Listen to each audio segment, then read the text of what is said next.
우리 함께 주님 찬양하겠습니다.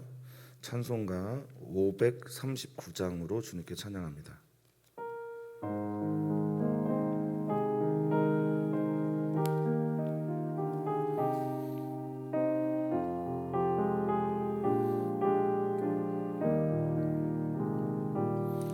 너 예수께 조용히 나가 내 모든 짐 내려놓고 주 십자가 사랑을 믿어 죄사함을 너 받으라. 주 예수께 조용히 나가 내 마음을 쏟아놓으라. 늘은 미리 보시는 주님 그 은혜를 베푸시리. 주 예수의 은혜를 입어 내 슬픔이 없어지리. 내 이웃을 늘 사랑하여 또 받은 것 거저주라. 주 예수께 조용히 나가 내 마음을 쏟아놓으라. 늘은 미리 보시는 주님 그 은혜를 베푸시리. 주 예수를 친구로 삼아 늘 내 옆에 모시어라. 아멘. 그 영원한 생명샘물에 내 마른 목 죽이어라. 주 예수께 조용히 나가 내 마음을 쏟아놓으라. 늘은 미리 보시는 주 그 은혜를 베푸시리. 너 주님과 사귑 살면 새 생명이 넘치리라. 주 예수를 찬드니 앞 참 밝은 빛 비추어라. 주 예수께 조용히 나가 내 마음을 쏟아놓으라. 늘은 미리 보시는 주 그 은혜를 베푸시리. 아멘. 아멘. 이스라엘 백성과 함께 거하시고 싶으셔서 성막을 지으라 하신 주님은 오늘도 이스라엘 백성들에게 들어가 살기를 원하셨던 것처럼 우리와 함께 살기를 원하고 계심을 믿습니다. 볼지어다 내가 문 밖에 서서 두드리노니 누구든지 내 음성을 듣고 문을 열기를 원하시는, 문을 열면 들어가 그와 더불어 먹고 그는 나와 더불어 먹고 마시는 은혜가 오늘 우리 가운데 있게 해 주시옵소서. 주님, 우리가 준비되어야 하겠습니다. 말씀 들을 준비도, 또 거룩한 성전된 우리의 몸을 주님의 말씀대로 닦을 준비도 되어 있어야 하겠습니다. 주님, 아무리 우리가 준비를 잘해도 주님의 원하시는 거룩에 다다를 수 없습니다. 그런데 주님, 준비하고자 하는 우리들의 마음만 보시고 그 놀랍고 경이롭고 세상을 창조하신 주님이 우리 안에 들어오시겠다고 하시니 진심으로 감사를 드립니다. 이 부족한 곳이라도, 이 추한 곳이라도 주님 오시겠습니까? 진심으로 감사하며 온 마음 다해 환영합니다. 오늘 우리 모든 성도들에게 찾아와 거하시는 은혜가 있게 해 주시옵소서. 감사하며 예수님의 이름으로 기도하옵나이다. 아멘. 하나님의 말씀입니다. 출애굽기 27장 1절에서 21절의 말씀입니다. 출애굽기 27장 1절에서 21절의 말씀, 우리 한 목소리로 다 같이 읽도록 하겠습니다.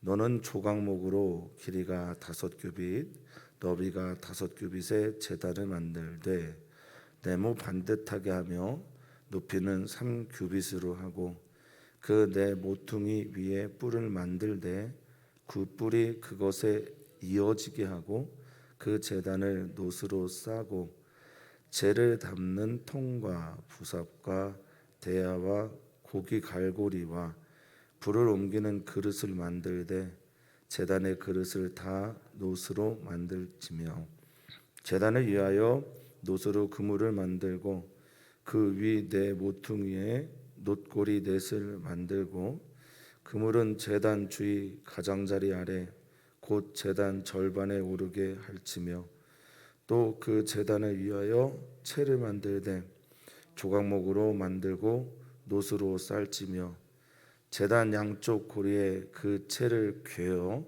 제단을 매게 할지며 제단은 널판으로 속이 비게 만들되 산에서 내게 보인 대로 그들이 만들게 하라.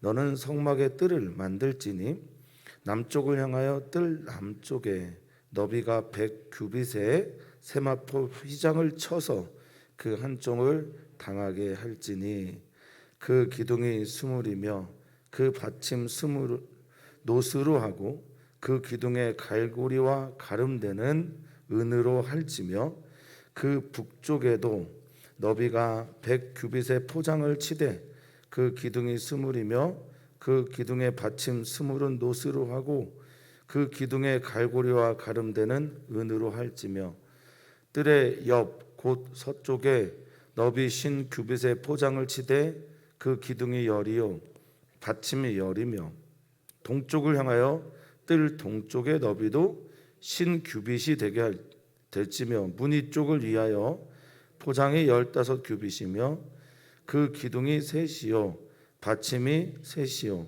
문 저쪽을 위하여도 포장이 15규빗이며 그 기둥이 셋이요 받침이 셋이며 뜰 문을 위하여는 청색, 자색, 홍색 실과 가늘게 꼰 배실로 수누와 짠 20규빗의 휘장이 있게 할지니 그 기둥이 넷이요 받침이 넷이며 뜰 주위 모든 기둥의 가름대와 갈고리는 은이요 그 받침은 노시며 뜰의 길이는 100규빗이요 너비는 50규빗이요 세마포 휘장의 높이는 5규빗이요 그 받침은 노시며 성막에서 쓰는 모든 기구와 그 말뚝과 뜰의 포장 말뚝을 다 노스로 할지니라. 너는 또 이스라엘 자손에게 명령하여 감나무로 짠 순수한 기름을 등불을 위하여 네개로 가져오게 하고 끊이지 않게 등불을 켜되 아론과 그의 아들들로 회막안 증거궤와 앞 회장 밖에서 저녁부터 아침까지 항상 여호와 앞에 그 등불을 보살피게 하라. 이는 이스라엘 자손이 대대로 지킬 규례이니라. 아멘. 아멘. 오늘 본문은 조금 길지만 성경을 읽으실 때 특징 중에 하나가 있는데요. 이하 동문을 잘 안 씁니다. 성경은 위의 내용과 같습니다. 이런 생략의 어구가 별로 없어요. 저는 없는 걸로 알고 있는데 혹시 실수할까 봐 별로란 말을 썼습니다. 예를 들어 일주일 한 10일 동안 반복해서 드리는 지파별로의 제물에서도 민수기에 나오는데 그걸 전부 다 일일이 하나하나 다 기록하고 읽습니다. 한 사람 한 사람 하나하나 귀하지 않은 것이 없다라고 말씀하시는 그런 하나님의 메시지가 들어 있다고 봅니다. 오늘은 이제 세 가지에 대한 이야기를 해요. 하나는 성막의 뜰에 있는 성막 회막 안에 있는 번제단, 제단, 이게 이제 8절까지, 그리고 9절부터 19절까지는 19절까지는 성막의 뜰, 울타리를 만드는 것에 대해서, 그리고 20절부터 21절은 성소 안으로 들어가서 등잔대에 불을 밝히기 위해서 해야 되는 매우 중요한 등불 관리 규정을 따로 놓고 있습니다. 자, 첫 번째 보겠습니다. 첫 번째 것은 제단에 대한 것입니다. 성도님들 꼭 기억하셔야 될 것 중에 하나가 예수님을 믿는 우리들의 삶이, 그 교회를 다니는 우리들의 삶이, 신앙생활하는 우리들의 삶이 꼭 번제단 앞에서 멈추려고 하는 분들이 계세요. 번제단은 내 죄의 문제를 해결하는 곳이잖아요. 내가 데려온 가축에게 안수해서 죄를 전가하고 제사장이 제가 잡는 거예요. 본인이 잡고 제사장이 관리를 해서 번제단에서 태우는데 꼭 여기까지만 신앙생활을 하려는 분들이 계세요. 이게 다인 줄 아는 분들이 있어요. 죄사함은 그 다음 지성소 성소로 들어가기 위한 하나의 과정으로 보셔야 되는데 딱 여기까지만 하는 분들이 의외로 많습니다. 우리는 더 한 걸음 나아가야 합니다. 죄사하고 하나님을 만나는 예배의 자리로 들어가서 주님이 내 안에 거하시는 은혜를 경험해야 될 줄 믿습니다. 어쨌든 제단을 만드는데 성막에 있는 여러 기구들 중에 가장 큰 게 이 번제단입니다. 누구나 다 용서하시겠다라는 메시지를 담고 있다고 보시면 되겠어요. 일단 이거는 사각형의 모형입니다. 정사각형입니다. 길이 5, 너비 5규빗의 제단을 만드는데 이 미트베흐라고 하는 이 제단은 번제단, 제단, 그리고 분향단에도 같은 단어를 써요. 이 분향단, 번제단, 제단, 미트베흐라는 단어는 희생을 드리다, 제사하다라고 하는 동사 짜바흐에서 온 단어입니다. 우리가 하나님께 갈 때 뭔가를 살육하고 희생을 잡아서 대신하게 하는 희생 제물이 있는 것이고, 향단에서는 어떤 의미를 가지고 있냐, 하나님께 제사하다, 예배하다. 이거는 30장에 다시 한번 분향단은 나오게 됩니다. 자, 내목 반듯하게 하고 높이는 3규빗으로 해라. 그리고 2절에 보니까 내 모퉁이 위에 뿔을 달아라 라고 말하고 있습니다. 뿔, 케렌이라고 하는 이 뿔, 저마다 성전에서, 이제 성전의 역사에서 살려고 하면 어디 가서 뭘 잡았냐면 제단에 뿔을 잡았습니다. 죄사함을 하게 하시는, 번제를 하게 하시는 하나님의 이유 중에 하나는 이 뿔을 잡게 하는 건데, 이 뿔은 살림을 위해서 살려주려고 이 죄사함의 문제를 하나님께서 풀어주시는 거죠. 그래서 도피성에 가려고 하는 사람들도 이 제단의 뿔을 잡기도 했고요, 제사장 앞에서. 그리고 이 뿔은 대체로 이 케렌이라고 하는 히브리어인데 대체로요 힘과 능력을 상징합니다. 죄사함 은혜, 죄사함의 힘, 용서받은 자의 그 힘과 능력은 엄청나거든요. 어쨌든 그 뿔을 만들어라. 그 뿔이 그리고 전부 다 이어지게 해라. 같은 것으로 존재하게 해라. 하야라는 겁니다. 존재하고 보존되게 해야 된다라고 말합니다. 자, 조각목으로 나무를 만들어서 번제단을 만들면 타겠죠. 그러니까 그 모든 곳을 제단을 놋으로 쌓아야 합니다. 놋은 불에 굉장히 강한 성격을 가지고 있고, 이건 실용적인 면입니다. 또 하나, 놋 의미는, 놋을 성경에서 많이 쓰게 되는데 이 의미는 하나님의 정의와 공의를 상징할 때 많이 상징적으로 등장하는 게 바로 놋입니다. 두 가지의 의미가 있죠. 하나는 실용적인 의미, 또 하나는 하나님의 이 제단 앞에서 우리의 모든 죄는 반드시 사하여져야 된다라고 하는 영적인 성경적인 의미가 들어가 있다고 보시면 되겠습니다. 이 싸다라는 건 완전히 도금하고 포장하다는, 그걸 완전히 그걸로 덮어버리는 겁니다. 자, 3절입니다. 이 제단과 관련되어 있는 기구들 있죠. 재를 담는 이 재가 이 다시엔이라고 하는 건데, 기름 붓다 살찌다 어찌 됐든 기름을 부어서 태워진 모든 종류의 것들을 말합니다. 이것들을 담는 통, 부삽 필요하겠죠. 예, 대야, 이거 피가 떨어지는 곳입니다.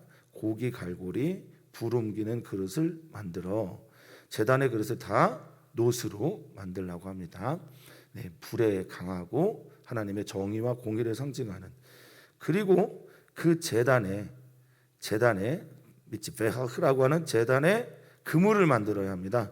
그물은 망이죠. 그물망. 이거는 우리 많이 보는 겁니다.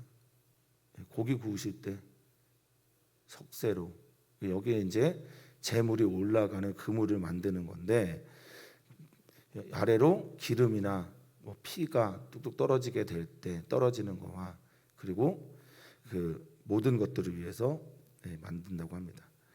자, 놋으로 그물을 만들고 그 위에 네모퉁이에 고리 넷을 만들어서 거는 거죠. 근데 그 거는 것에는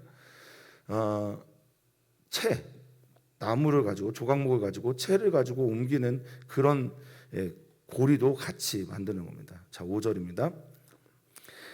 이 그물은 제단 주위 가장자리 아래 곧 제단 절반에 딱 오르게 합니다. 이 제단 절반의 가운데다 딱 두어서 하나님 편에서 반, 우리 편에서 반. 근데 이 번제단은 언제나 하나님을 상징하는 의미가 있습니다. 하나님께서 우리를 향해 보여주고자 하는 은혜와 우리 쪽에서 하나님께 가까이 가기 위한 그 반, 그래서 딱 번제단의 반을 맞춘 것이기도 하고, 또 똑같은 이유로 실용적인 이유 때문에 번제단의 반을 딱 맞춥니다. 자, 근데 여기에 오르게 하다라고 하는 이 말이 그냥 올라가다, 올려놓다 이런 뜻이기도 하지만, 여기서는 하야라는 동사를 써요. 존재하다, 보존케 하다, 이루게 하다, 생존하다, 살다라는 의미를 가지고 있거든요. 그러니까 그렇게 반드시 유지시켜야 된다라는 것을 말하고 있습니다. 죄사함의 은혜는 하나님의 전적인 사함을 보면 은혜입니다. 그렇죠. 죄를 사해 주시는 건 하나님의 전적인 은혜예요.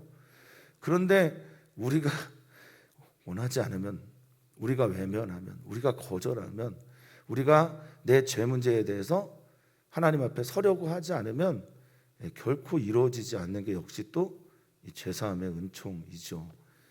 그래서 지난 주일에도 잠깐 언급을 했지만, 어거스틴은 로마서 5장에 있는 사도 바울이 했던 죄가 더한 곳에 은혜가 더욱 넘친다라는 말을 가지고, 내가 하나님 앞에 내 죄가 발견되는 시간보다 더 행복하고 경이롭고 놀라운 시간은 없다라고 말을 했어요. 사단은 우리의 죄를 가지고 어떻게 하죠? 끊임없이 정죄하고 참소해서, 사단이 원하는 게 요한복음 8장에도 나왔지만 사단이 원하는 우리가 그냥 죽는 거예요. 이게 어거스틴은 하나님 앞에 발견된 내 죄는, 이 죄 문제에 정말 고통스럽고 나의 모든 것을 태우는 시간이고, 하나님 앞에 내 죄가 드러나는 이 부끄럽고 추악한 이 시간이 죽을 것 같이 힘들지만, 그 죄 용서의 은총이 너무나 크기 때문에 나에게 이 죄는 언제나 펠릭스 쿨파, 나를 행복하게 하는 하나님 앞에서 비춰진 죄다라고 말을 하고 있습니다. 그 은혜가 우리 모두에게 있기를 진심으로 축복합니다. 죄사하는 은총은 하나님에게 있지만 이것이 죄입니다라고 하면서 하나님께 나아가는 건 우리들의 몫입니다. 자, 6절입니다. 그 제단에 의하여 채를 만든다. 그래서 성막에 있는 모든 기구는요, 들고 다닐 수 있어야 합니다. 어디에나 하나님이 우리와 함께 한다라는 거죠. 어디에서나 하나님께 용서받을 수 있습니다. 그래서 그 채를 가지고 그 채를 만들어서 그것도 역시 불에 강하도록 노수로 쌉니다. 자, 7절입니다. 이름이 나왔죠? 제단 양쪽 고리에 그 채를 괴어 제단을 매개하기 위해서 채를 만든다고 했는데, 이 매개하다라는 단어가 매우 재밌습니다. 나사라고 하는 단어인데, 이 나사라고 하는 단어는 많이 나온, 또 많이 소개된 단어입니다. 들어 올리다라는 뜻을 가지고 있는데, 방주가 하나님의 은혜에서 이렇게 떠올랐다라고 할 때도 이걸 쓰거든요. 그러니까 번제단을 들고 다니는 것, 우리가 돌아다니면서 우리가 있는 모든 곳이 하나님의 거룩한 성소입니다라고 하고 예배하는 것, 일터에서도 가정에서도 어디에서도 하나님 앞에 예배하는 은혜는 바로 이런 것 때문에 그렇습니다. 하나님을 모시고 사는 삶을 말하는 거죠. 하나님의 제사함 상징하는 번제단을 들고 다니면서 어디에서나 하나님이 내 죄, 어디에서나 하나님이 나를 사랑하신다, 하나님이 어디에서나 나와 함께 하신다는 은총을 생각나게 하는 것, 이게 바로 매개하는 은혜다라고 저는 믿습니다. 자, 그리고 8절, 널파는 속이 비게 만들고 가볍게 만들어야 되고, 산에서 내게 모인 대로, 하나님께서 보여주신 대로, 이게 신앙이죠. 하나님께서 말씀하신 대로 아멘 하는 게 우리의 믿음이고, 하나님께서 보여주신 대로 믿고 그 영광의 길을 걸어가는 게 신앙이죠. 근데 여기 매우 재밌는 단어가 하나 나오죠. 모세가 그런 생각을 했는지도 모르겠습니다. 이거 혼자 내가 만들어야 되는 거야? 이런 생각을 했는지 모르겠는데, 주님이 그들이 만들게 하라. 신앙생활 혼자 만들어가는 법이 없죠. 반드시 공동체와 함께 이어야 합니다. 잠시 잠깐 동안 가나안 성도 생활을 할 수도 있겠죠. 물론 이 교회가 너무나 많은 상처들을 성도님들에게 주니까, 목회자들뿐만 아니라. 그런데 잠시 잠깐 홀로 있을 수 있지만 신앙생활은 언제나 그들과 함께, 혼자 할 수 있는 것 없습니다. 성막, 성전 되어가는 모든 과정도 공동체와 함께입니다.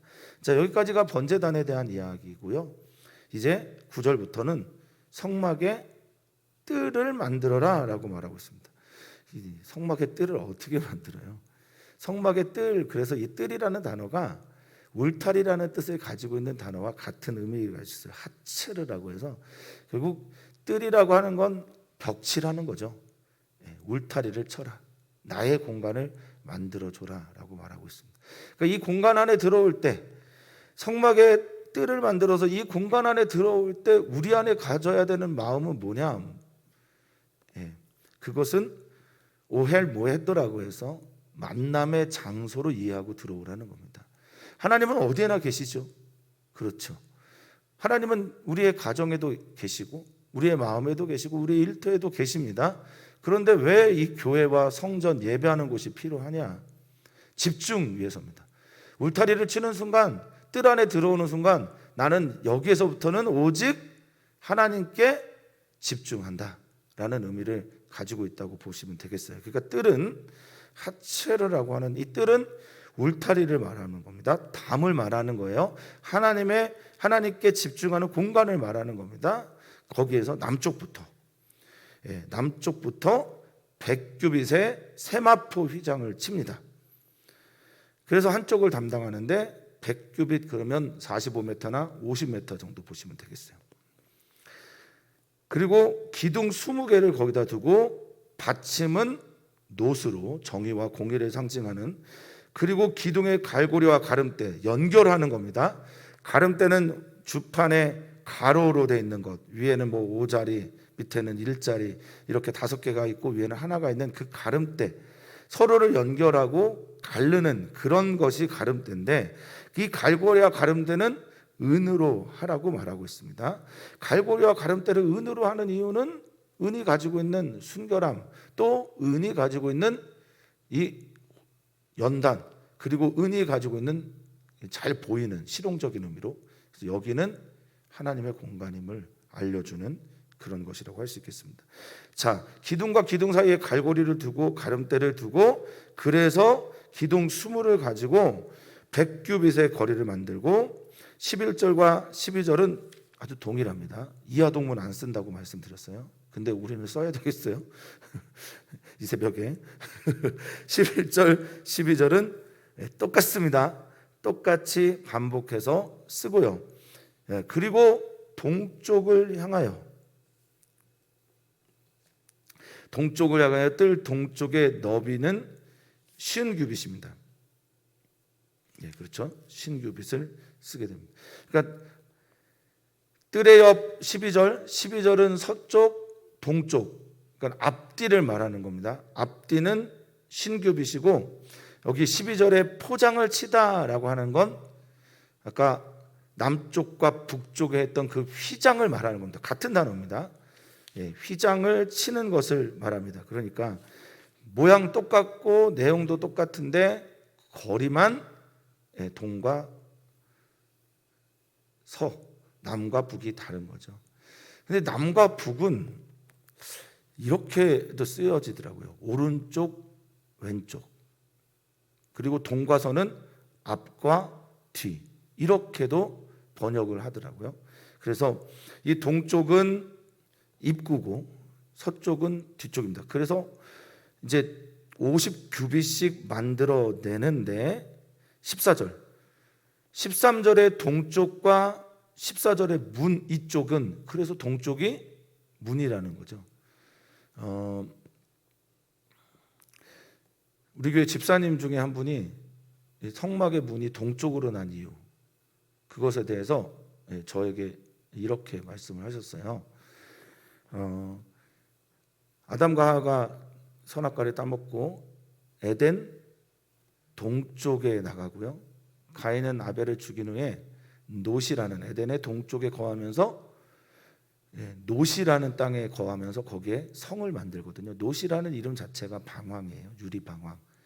그때부터 어쩌면 인간은 방황하는 게 인간의 실존인지도 모르겠어요.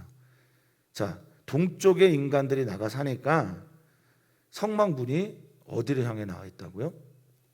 동쪽을 향해 나와 있다라고 그분은 해석을 하셨어요. 너무 좋은 해석입니다. 저는 그렇게 생각합니다. 사람들이 나가 있는 곳을 향해, 사람들이 방황하는 곳을 향해 하나님께서 문을 열고 그쪽을 향해 있는 성도들, 그쪽을 향해 방황하고 있는 이들을 들어와서 여기서 주님을 만나라라는 메시지가 있다고 듣게 되었습니다. 참 좋은 발견이라고 생각합니다. 은혜죠. 자, 이 문 이쪽을 향하여 포장이 15규빗 그리고 양쪽에 15규빗이니 그러면 20규빗이 남죠. 그래서 입구 문이 20규빗이 되는 겁니다. 그래서 15규빗을 두고 20규빗 큰 문을 만들어서 그렇게 성막의 뜰을 완성시켜라 라고 말하고 있습니다. 자, 똑같은 말을 반복합니다. 문 이쪽을 향하여 포장 15, 기둥 셋, 받침 셋이고 문 저쪽, 오른쪽, 왼쪽 이렇게 보시면 돼요. 왼쪽을 향하여 포장 15규빗, 기둥 셋, 받침 셋 이렇게 말씀하고 있습니다. 그리고 16절 문이 조금 다르죠. 뜰 문을 위하여는 이 성소와 지성소를 가릴 때 휘장, 성소로 들어갈 때 휘장, 그리고 성막의 입구 문이 되는 휘장의 모양이 똑같거나 비슷합니다. 길이가 조금 다를 수 있는데 왜냐하면 성소와 지성소는 4규빗 그리고 성소로 들어가는 것은 5규빗 그렇게 되어 있으니까요. 자, 봅니다. 뜰 문을 위하는 청색, 자색, 홍색 실과 가늘게 꼰 배실로 수놓아. 여기 수놓다라는 게 아싸라고 해서 만들다라고 말씀드렸습니다. 똑같습니다. 20규빗의 휘장이 있게 하니 여기도 똑같습니다. 그런데 뭐가 없죠? 그룹을 그리지 않았습니다. 자, 휘장이 있게 하며 그 기둥 넷, 받침 넷입니다. 15규빗의 기둥이 셋이면 5규빗마다 하나죠. 여기도 똑같이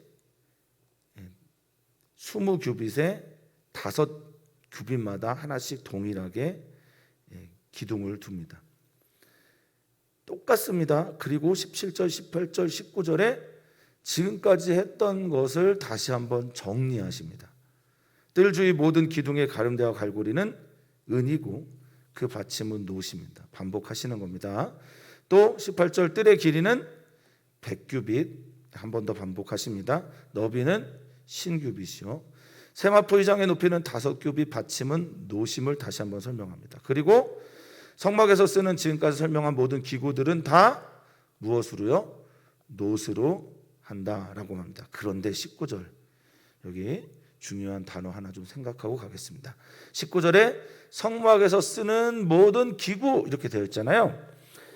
성막에서 쓰다라고 할 때 쓰다라고 하는 동사가 아바드입니다. 아바드.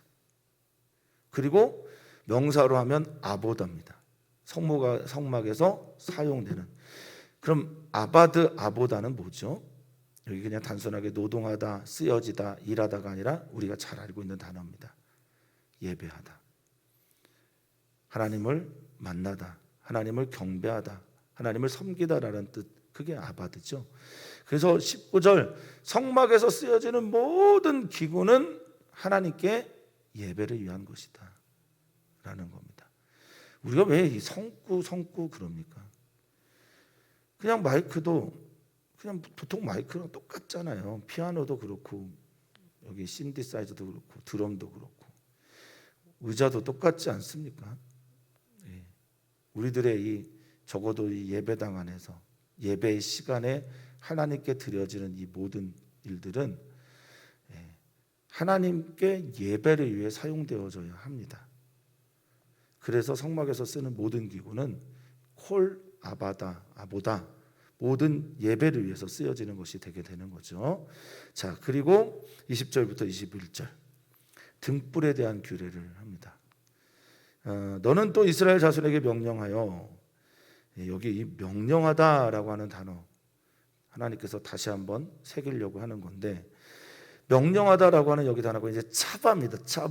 차바라고 하는 이 명령하다인데, 명령하다라는 뜻 자체는 구성하다라는 뜻을 가지고 있어요. 구성하다. 반드시 이것들을 지켜야 된다. 그러니까 누군가에게 제가 명령을 받고 그것에 순종하는 순간 나는 그 명령하는 것을 통해서 뭔가를 구성하고 이루어내고 울타리를 치는 거예요. 그러니까 제가 하나님께서 너 하나님께 예배해라고 하면 예배하지 않는 사람과 나는 다른 삶을 사는 거거든요. 그럼 저는 어떤 존재가 되냐면 예배하는 삶으로 구성되어지는 겁니다. 하나님의 명령은 하라라고 하는 하나님의 명령은 그런 존재로 만들어 가시는 과정 중에 있는 겁니다. 그래서 지금 명령하다라고 하는 이 차바는 그렇게 조직하고 구성해 내시는 거예요. 반드시 너는 이것을 구성해내고 조직하고 만들어내야 되는데, 등불은, 불을 켜는 모든 종류의 등불은 감나무로 짠 순수한 기름이어야 된다라고 말합니다. 예수님 겟세마네 동산에서 짜내는 기도를 하셨는데, 이 짜다라고 하는 건 찌어내다라는 거고, 찌어내다 짜다라는 건 어쨌든 모든 것들 남김없이 다 빠내고 짜내고 쏟아내는 걸 말하는 거죠. 어쨌든 기름은 굉장히 중요한 거였고, 또 지금은 기름을 쉽게 구하지만 그때는 기름 구하는 게 너무너무 어려웠습니다. 정성도 많이 들어가지만 관리도 굉장히 어려웠었습니다. 근데 그 기름이 순수해야 된다고 합니다. 이 짜크라고 하는 이 순수한, 순결하고 정결하고 깨끗하고 청결한 것을 말하는 이 기름을 준비를 해서 하나님께 가져와야 됩니다. 하나님께 먼저 가져올 때 순수한 감람 기름을 준비하고, 두 번째 이걸 구성하라는 겁니다. 두 번째는 끊이지 않게 등불을 켜야 된다. 이 타미드라고 하는 끊이지 않게는 계속해서고 영원이고 반복해서는 거죠. 사랑하는 성도님들이, 우리가 왜 이렇게 매일 예배를 드리나? 이 타미드란 단어가 상번제라는 단어도 이걸 써요. 상번제가 뭐냐면 매일매일 항상 드리는, 하나님께 드리는 제사를 상번제라고 하거든요. 이제 광야 민수기에서 광야 생활을 시작하면 이제 상번제에 대한 규례가 나옵니다. 매일매일 하나님께, 하나님 앞에 나가서 예배하는 삶을 살아요. 일용할 양식에 삶이죠. 이걸 구성하는 겁니다. 매일매일 하나님이 내게 빛이 되신다라는 걸 끊이지 않게 너희는 만들어야 된다라고 말합니다. 그리고 아론과 그의 아들들, 이게 이제 제사장이죠. 회막안 증거계 앞, 회막안 증거계 앞이 뭡니까? 지성소 앞 성소인데 이런 표현을 이렇게 어렵게 쓰셨는지 모르겠어요. 그런데 무엇을 강조하기 위함일까? 지성소에는 증거계가 있다는 걸 강조하기 위함입니다. 하나님의 임재, 하나님의 말씀 향해 가는 과정을 아주 잘 말씀하고 있습니다. 거기까지 갈 때 뭐가 있어야 되냐? 등불이 꺼지면 안 된다. 이걸 왜 성막들에서부터 말씀하시는 걸까요? 등불 관리를.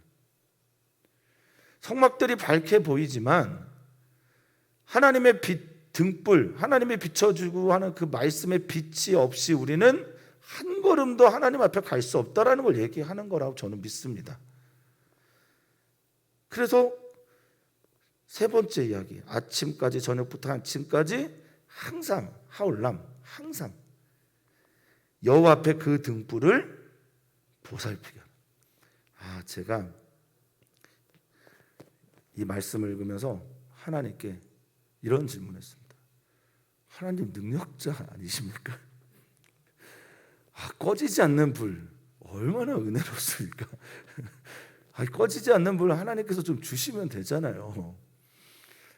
근데 왜 우리한테 보살피게 하라고 하십니까?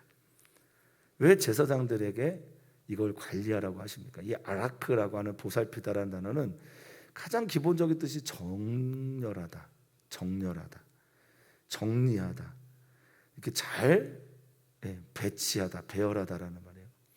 근데 여기 보살피다라고라는 뜻도 쓰여지죠. 세 가지를 말씀하셨어요. 순수한 기름을 준비해서 내게 가져와라. 그리고 꺼지지 않게 등불을 켜라. 그리고 꺼지지 않게 등불을 켜기 위해서 내가 관리해 주는 게 아니라 너희가 그걸 잘 보살펴야 된다라고 말하고 있습니다. 하나님 능력 있으신 분인데 왜 우리에게 이걸 말씀하셨을까? 우리를 위한 겁니다. 우리를 위한 겁니다. 제가 한번 여쭤볼까요? 하나님의 말씀은, 하나님의 불은 한 번도 꺼진 적이 없어요. 항상 우리가 꺼뜨리는 거지. 항상 우리가 그 불을 나의 불로 삼고 사는 것이 아니니까 보살피는, 돌보는, 꺼지지 않도록 정렬하는, 정결하게 만들어내는 건 우리들의 몫입니다. 자, 오늘 좀 말씀도 길고 좀 생략도 하고 빨리빨리 했는데 어쨌든 오늘 말씀에서 중요한 이 세 가지를 통해서 하나님께서 우리에게 주신 말씀들을 붙들고 나아가셨으면 좋겠습니다. 번제단, 죄사함의 은혜, 중간에 걸려있는 그물, 뿔을 잡고 있는 그 의미 생각하셨으면 좋겠고, 성막의 뜰, 모든 곳이 하나님이 계신 곳인데 하나님은 왜 성막의 울타리를 만들게 하셨는가? 온전한 집중의 시간이 그 속에서 이루어지기를 주님이 원하셔서라는 것 다시 한번 마음에 새기시기를 축복합니다. 또한 우리 사랑하는 성도님들 정말 부탁드립니다. 마음속에 하나님의 말씀의 등불이 꺼지지 않으시기를 진심으로 축복하고 부탁을 드립니다. 하나님 나 사랑하신다. 하나님 나와 함께 하신다. 하나님은 나를 나의 아들과 딸로 삼으셨다라고 하는 주님의 말씀의 등불이 오늘도 꺼지지 않으시기를 축원합니다. 꺼지지 않고 잘 관리되어지고 보살펴지는 은혜가 있기를 축복합니다. 이것은 우리가 이스라엘 자손이 대대 지킬 규례다. 후카라고 해서 새겨놓아야 될 것이다 라고 말하고 있습니다. 오늘 우리는 기도합니다. 우리 가정을 위해서 기도합니다. 오늘 우리는 기도합니다. 선교사님들의 자녀들, MK들, 그 가족들을 위해서 기도합니다. 또 기도하실 때 송래훈 집사님의 아버지 송덕헌 성도님께서 오늘 수술을 하시는데 담낭염 수술을 오늘 받으신다고 합니다. 워낙 안 좋으신 다리가 있으셔서 불편하신데 수술이 잘 될 수 있도록 성도님들 기도 부탁드리겠습니다. 하나님, 우리는 주님의 은혜로만 삽니다. 성소를 향해 들어가는 걸음걸음마다 주님의 은혜가 아니면 걸어갈 수가 없습니다. 주님의 은혜가 우리 모두에게 완전하게 덮어지고 있는 이 시대 속에서도 그 은혜를 외면하고 살고 있는 우리의 모습이 아닌지 모르겠습니다. 등불이 꺼져서 그런가 봅니다. 그 은혜를 바라볼 수 있는 눈이 우리에게 가려져서 그런가 봅니다. 주님, 그 등불 우리 안에 다시 한번 밝혀주셔서 주님의 말씀과 은혜를 발견하는 놀라운 시간들 우리에게 허락하여 주시옵소서. 특별히 주님의 귀한 아들 송덕헌 성도님 기도합니다. 수술 부위를 주께서 만져주시고 깨끗하게 되기를 소망합니다. 매우 중요한 자리입니다. 간에서 나오는 쓰레기들을 잠깐 모아놓는 주머니 담낭. 주님, 우리는 생각합니다. 주님의 은혜가 아니면 살 수 없는 존재들, 그렇게 주님이 만들어 주셨습니다. 주님을 의존하고 주님께 우리의 삶을 맡길 때, 맡길 수밖에 없는 삶이기에 주님께 맡길 때 주님의 은혜가 더욱 크게 나타나게 될 것을 믿습니다. 의사의 손을 잡아주시고 또 기도하는 우리 집사님과 가정 평안의 평안을 주여 더하여 주시옵소서. 오늘 우리는 주님 앞에 섭니다. 주님의 그 밝은 빛 앞에 섭니다. 그 빛 앞에서 주님의 은총을 경험하는 오늘 하루 되기를 소망하며 사랑 많으신 예수님의 이름으로 기도하옵나이다. 아멘. 주님.